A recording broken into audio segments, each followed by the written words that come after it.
दोस्तों 2024 का चुनाव बेहद करीब है। 9 साल बेमिसाल अभी हाल ही में मोदी सरकार ने बनाए थे। अमृत काल का जिक्र किया जा रहा था, लेकिन इन सब के बीच भारतीय जनता पार्टी के एक सांसद ने सरकार की पोल खोल दी है। खुद प्रधानमंत्री नरेंद्र मोदी की पोल खोल दी है कि वो अमेरिका जाए, वो इजराइल जाए, जिस भी देश जाए, लेकिन हकीकत क्या है वो बता रहे हैं। वो बता रहे हैं कि कैसे गोदी एंकर और गोदी मीडिया झूठ परोसता है, कैसे अंधभक्त और भारतीय जनता पार्टी के लोग लोगों को बेवकूफ बनाने का काम करते हैं, और सबसे ज्यादा बेवकूफ बनाने का काम किया जाता है साहिब की तरफ से। लेकिन एक एक परत भारतीय जनता पार्टी के सांसद ने ही सलीके से खोल कर रखी। नमस्कार, मैं हूं प्राज्वल गौतम और आप देख रहे हैं द कंटा। यह बात यकीन मानिए, भारतीय जनता पार्टी के किसी नेता, आईटी सेल के तमाम उनके कार्यकर्ता और तो और अंधभक्तों और गोदी मीडिया को कतई पसंद नहीं आएगी। वो कभी नहीं चाहते कि इस देश के सामने वो सारा सच सामने आ जाए जो भारतीय जनता पार्टी के एक सांसद ने खोल कर रख दिया कि कैसे चीन के मुद्दे पर, महंगाई के मुद्दे पर, अर्थव्यवस्था के मुद्दे पर, रोजगार के मुद्दे पर, राज्यों को संभालने के मुद्दे पर, देश की छवि बनाने के मुद्दे पर पूरी तरह से मोदी सरकार फेल रही है। भारतीय जनता पार्टी के एक सांसद हैं, उन्होंने तो यह तक कह दिया जिस तरह के हालात हैं और हर मोर्चे पर मोदी सरकार और मोदी फेल हुए हैं, उस हिसाब से 2024 में प्रधानमंत्री के पद के लिए मोदी को खड़ा होना ही नहीं चाहिए। जी हां, यह सांसद है सुब्रमण्यम स्वामी। ये वो सांसद है जिन पर कभी भारतीय जनता पार्टी के नेता इतराया करते थे, क्योंकि ये सलीके से एक एक पेज कांग्रेस के नेताओं का खोल रहे थे। लेकिन हालत ऐसी हो गई कि इन 10 सालों के भीतर, यानी 9 साढ़े 9 साल हो चुके हैं, उल्टा पड़ चुका है पासा। अब एक एक परत खोली जा रही है। किसान आंदोलन पर परत खुल गई बीजेपी की, इन्हीं सुब्रमण्यम स्वामी ने खोली थी। उससे पहले आपको याद होगा कि क्रिकेट एसोसिएशन को लेकर जो खेल खेला जा रहा था, उसमें भी सुब्रमण्यम स्वामी ने पोल खोल दी थी कि कैसे बीजेपी के नेता उस पर कब्जा कर रहे हैं। अब एक नया ताजा खुलासा कर दिया है, जिससे घिग्गी बन गई है बीजेपी के नेताओं की। क्योंकि बात किसी छुटभैया नेता की नहीं है, कोई पार्षद की नहीं है, बीजेपी के किसी कार्यकर्ता, सांसद, विधायक की नहीं है, सीधे प्रधानमंत्री नरेंद्र मोदी को लेकर बड़े खुलासे सुब्रमण्यम स्वामी ने कर दिए। सबसे पहले शुरुआती तौर पर, स्नैकर के तौर पर आप सुन लीजिए कि स्टार्टर के तौर पर वो क्या कहना चाह रहे हैं, क्या कहना चाहते हैं सुब्रमण्यम स्वामी, सुनिए।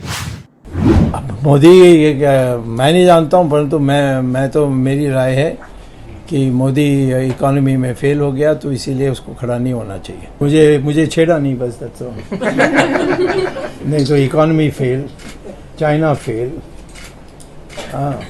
और हमारी जो प्रांतों में जो गड़बड़ हो रही है उसमें फेल।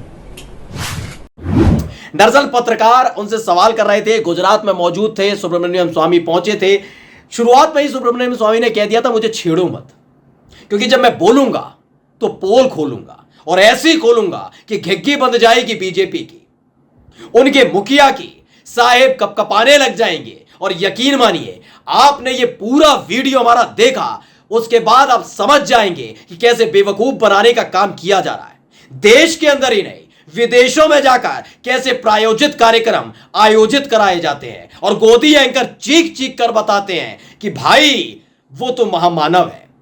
दरअसल सबसे पहले उनसे ये पूछा गया कि भाई ये बताइए कि 2024 में प्रधानमंत्री कौन बनेगा, तो उनका ये कहना था कि 2024 में प्रधानमंत्री कौन बनेगा ये कोई नहीं कह सकता। लोग तो ये भी नहीं जानते थे कि लाल बहादुर शास्त्री बन जाएंगे। उनका ये कहना था कि चंद्रशेखर जी बन जाएंगे, ये किसी को नहीं पता था, इसलिए किसी का कुछ पता नहीं है। लेकिन जब सवाल किया गया कि प्रधानमंत्री नरेंद्र मोदी होंगे, तो उन्होंने साफ तौर पर कहा कि जिस तरह के हालात उन्होंने देश के कर दिए हैं, ऐसे हालात में खुद उनको अपने इस चुनाव से पीछे हट जाना चाहिए। सांसद बने तो बने, लेकिन प्रधानमंत्री पद के लिए खड़ा नहीं होना चाहिए। सुनिए। आप क्या करके देख रहे हो, प्रधानमंत्री कौन बनेगा? वो अभी हिंदुस्तान में कोई कह नहीं सकता, कोई नहीं कह सकता था कि लाल बहादुर शास्त्री प्रधानमंत्री बनेंगे। कोई भी दुनिया में कोई भी नहीं सोचता था कि ये बन सकता था नरसिम्हा राव। जब मैंने चंद्रशेखर को प्रधानमंत्री बनाया तो सब कहते थे ये तो कभी नहीं बनेगा, बना दिया।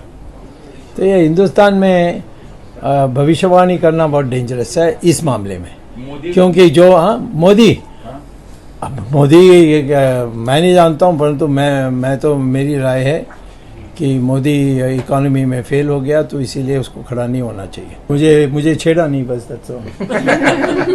नहीं तो इकोनॉमी फेल, चाइना फेल, हाँ, और हमारी जो प्रांतों में जो गड़बड़ हो रही है उसमें फेल। तो सुना आपने। इसके साथ ही उन्होंने कहा कि देखिए किस किस मुद्दे पर फेल हुए हैं। चीन के मुद्दे पर पीएम मोदी फेल। उनका कहना है कि इन सब के साथ जिस तरीके से लोगों को बेवकूफ बनाया जा रहा है उस पर फेल। चीन के मुद्दे के साथ अर्थव्यवस्था के मुद्दे पर, तमाम मुद्दों पर पूरी तरह से यह सरकार फेल साबित हुई है। सुनिए। अब मोदी मैं नहीं जानता हूँ, परंतु मैं तो मेरी राय है कि मोदी इकोनॉमी में फेल हो गया, तो इसीलिए उसको खड़ा नहीं होना चाहिए। मुझे छेड़ा नहीं, बस दैट्स ऑल। नहीं तो इकोनॉमी फेल, चाइना फेल, हाँ, और हमारी जो प्रांतों में जो गड़बड़ हो रही है उसमें फेल।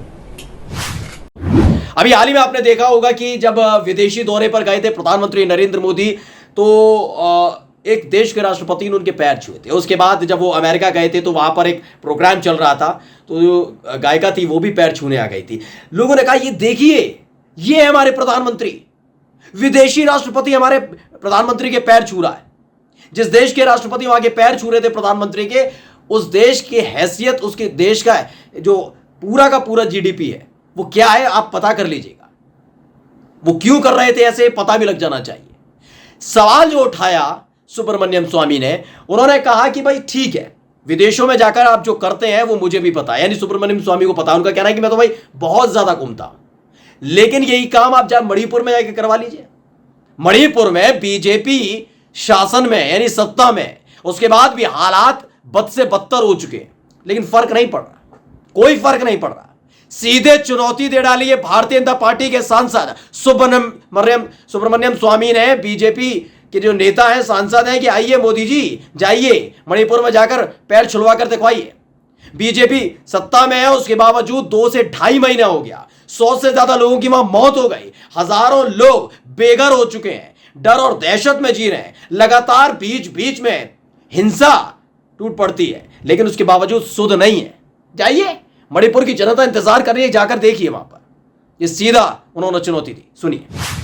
अब इंटरनेशनल क्या है, कौन है, मैं भी जाता हूँ बाहर, तो मुझे ये कोई बड़ी चीज़ नहीं है। मैं तो सोचता हूँ देश के अंदर तुम जाओ, मणिपुर में, वहाँ जाकर पैर छुआओ, फिर मैं विश्वास करने के लिए तैयार हूँ। विदेश में जाओ तो किसी भी प्रवासी भारतीयों को से पैर छुड़ाने के, कोई अंग्रेज नहीं छूता है, कोई सफ़ेद चमड़ा नहीं छूता है। यही नहीं, चीन के मुद्दे पर भी अच्छे तरीके से खिंचाई कर दी मोदी सरकार की। सुब्रमण्यम स्वामी ने कहा कि चीन के मुद्दे को मुझसे ज्यादा बेहतर कौन समझ पाएगा। मैं बारीकी से जानता हूं चीन क्या कर रहा है, क्या नहीं कर रहा है। उन्होंने साफ तौर पर कहा कि चीन को लेकर जिस तरह के हालात बने हुए हैं वो है कुछ और दिखाई कुछ और जा रहे हैं। सुनिए।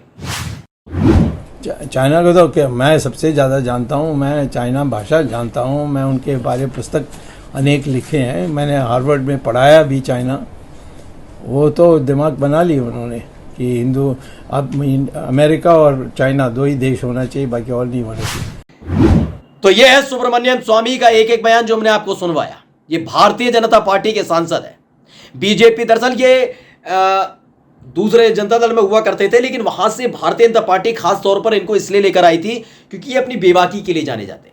लेकिन ये बेबाकी तब तक भारतीय जनता पार्टी को पसंद आई जब तक वो विपक्ष में रही। सरकार में आने के बाद कई ऐसी चीजें की गई जिसको लेकर विरोध का सुर खुद सुब्रमण्यम स्वामी ने उठाया था। उन्होंने कहा था ये तरीका सही नहीं है। यह कृषि कानून से लेकर तमाम मुद्दे थे जिनको लेकर परत खोल कर रख दी थी, खुरच कर रख दिया था। बीजेपी के तमाम ऐसे नेता थे जिनके गुर्दे छिल गए थे कि सुब्रमण्यम स्वामी को रोका कैसे जाए। तो फिलहाल सुब्रमण्यम स्वामी को, जो पहले राष्ट्रीय कार्यकारिणी के सदस्य हुआ करते थे, उन्हें राष्ट्रीय कार्यकारिणी से बाहर कर दिया गया कि ऐसे नेता की कोई जरूरत नहीं है जो पढ़ते हैं उधेड़ कर रख दे, जो बताने लग जाए कि सरकार की क्या कमियां हैं। यानी आप सोचिए, इस देश की सरकार कभी नहीं चाहती कि उसकी पोल खुल जाए, वो सिर्फ सत्ता चाहती है। वो मणिपुर के मामले पर नहीं बोलेंगे, लेकिन फालतू के मामले होंगे उस पर घंटों बोला जाएगा।